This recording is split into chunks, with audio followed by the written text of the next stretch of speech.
I used to believe there would always be a chair for me at my son's table. The image lived in my heart like a lantern steady through storms and long nights alone. I held it close that Saturday before sunrise as I pressed my best navy dress check the gift I had stitched with careful hands and pinned on my mother's pearls. I told myself that love would recognize the years of quiet work that raised a boy into a man. I convinced myself love would open the door wide when I arrived. I was wrong, but the truth I found was better than the lie I had been living. At 5:10 a.m., the neighborhood still slept while I set the iron back in its cradle.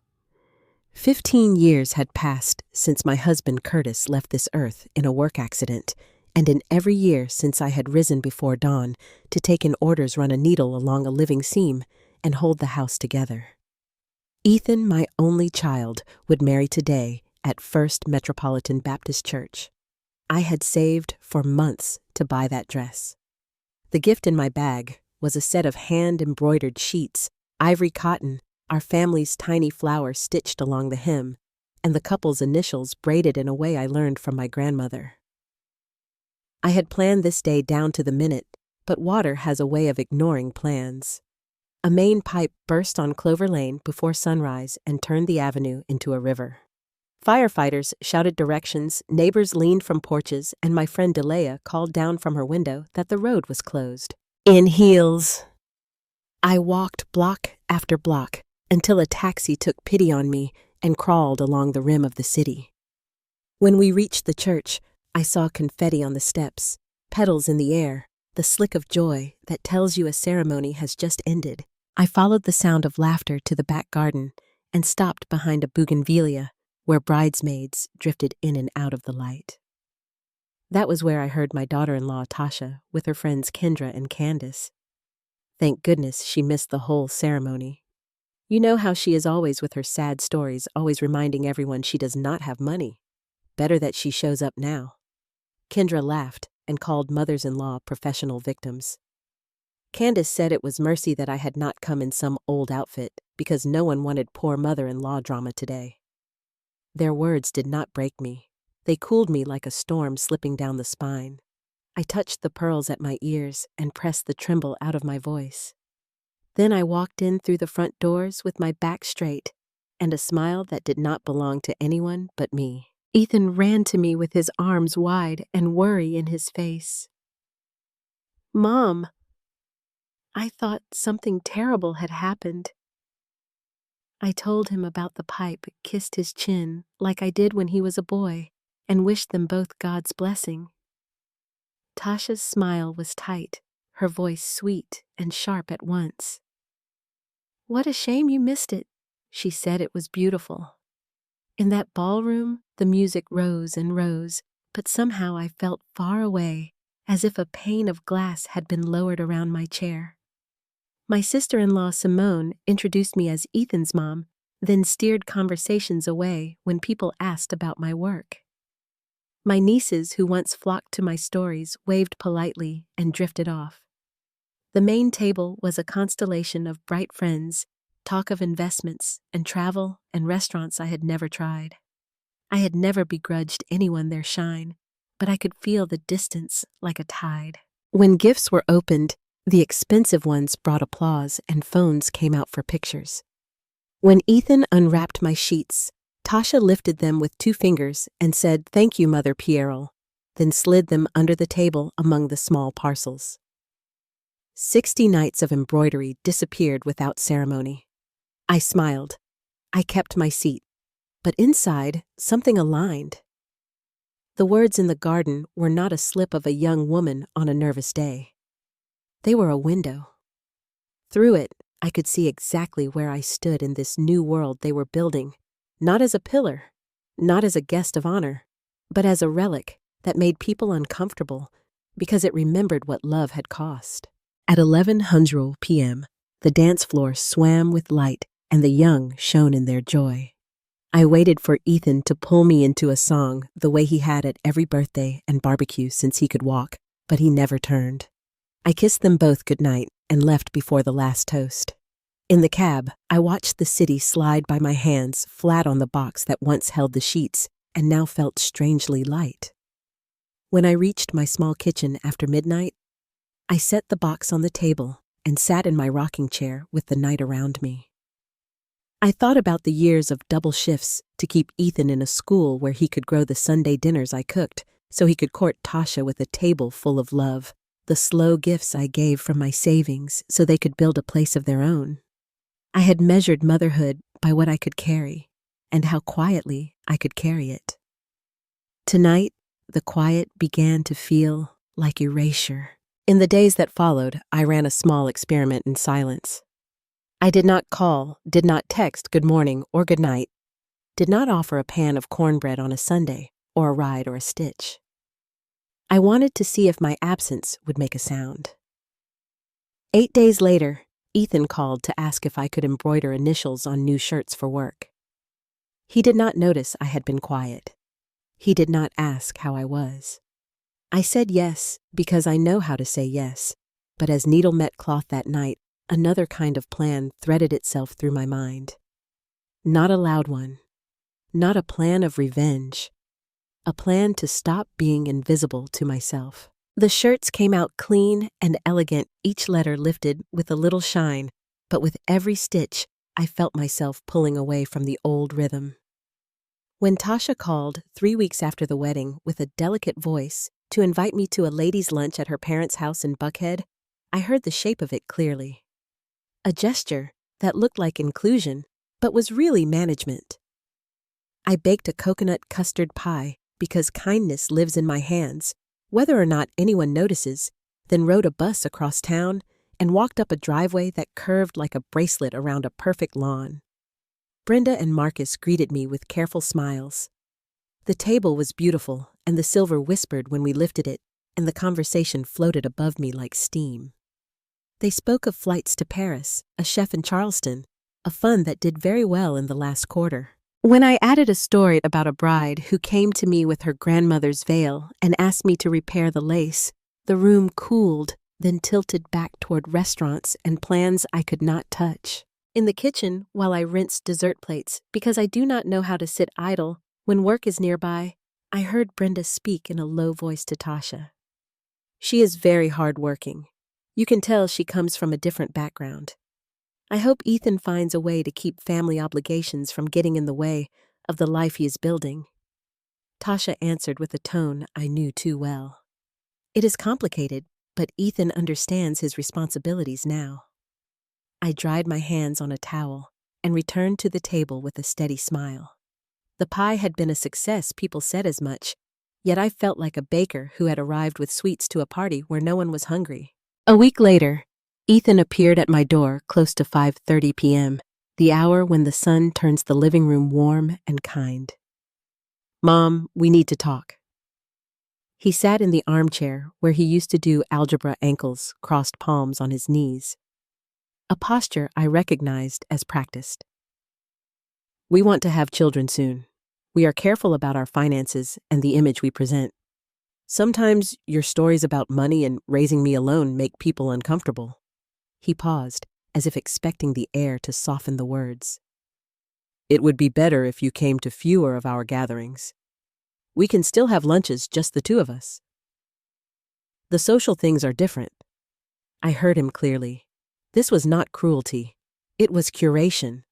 A life arranged like a showroom where every object is chosen for how it will be seen.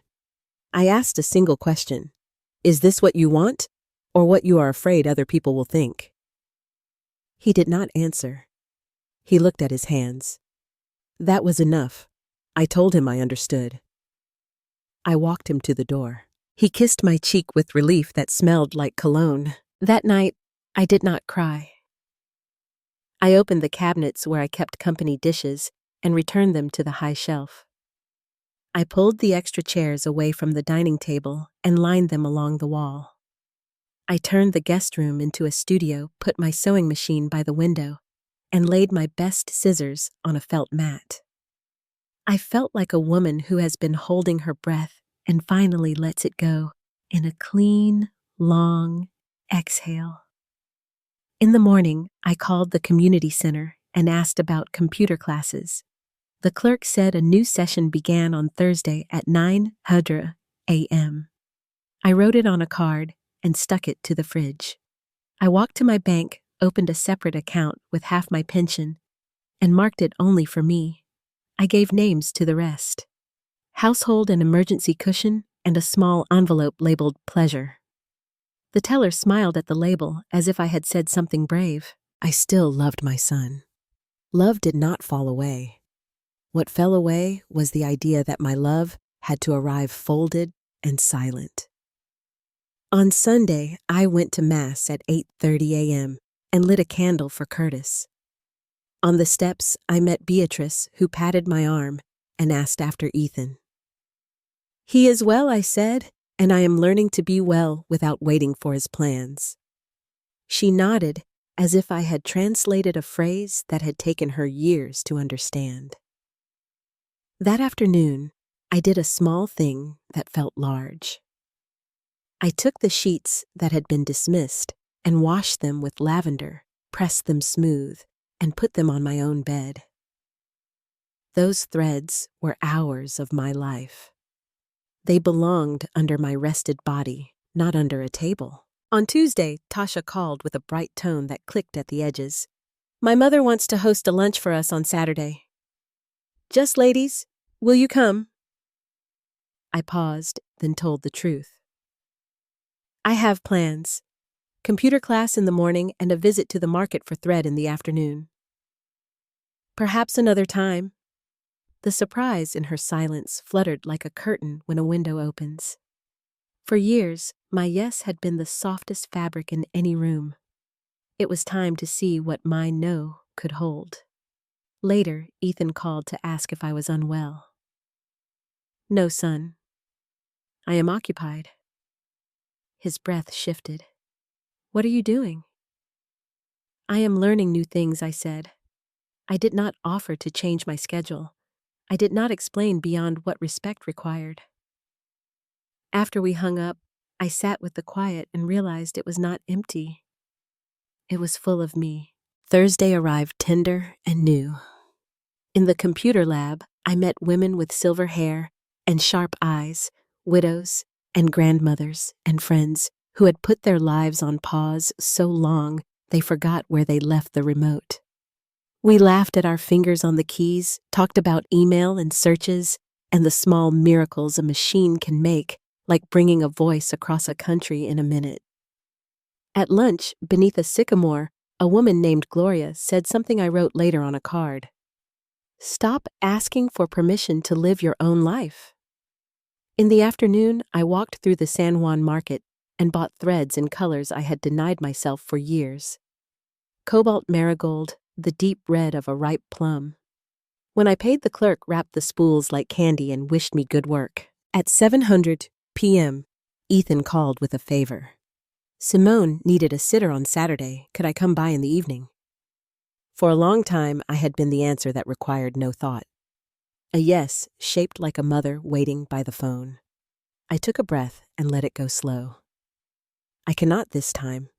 I have a movie with friends and a late supper." He was quiet, struck by a new idea. His mother with plans that did not include a role in someone else's evening. "Is everything all right, Mom?" "Everything is more than all right. I am organizing my days differently now." We ended the call with love, not with guilt. I set the phone down and felt a door inside me unlock on quiet hinges. Saturday came bright and clean, the kind of morning that used to belong to family errands. Now, it belonged to me. I met my friends from class at the small theater downtown for the noon show. The film told the story of an older woman who rebuilds her life after years of invisibility. When the credits rolled, Gloria squeezed my hand. "That's us," she said, half laughing, half crying. We had dinner afterward in a diner with soft light and music from the 70s.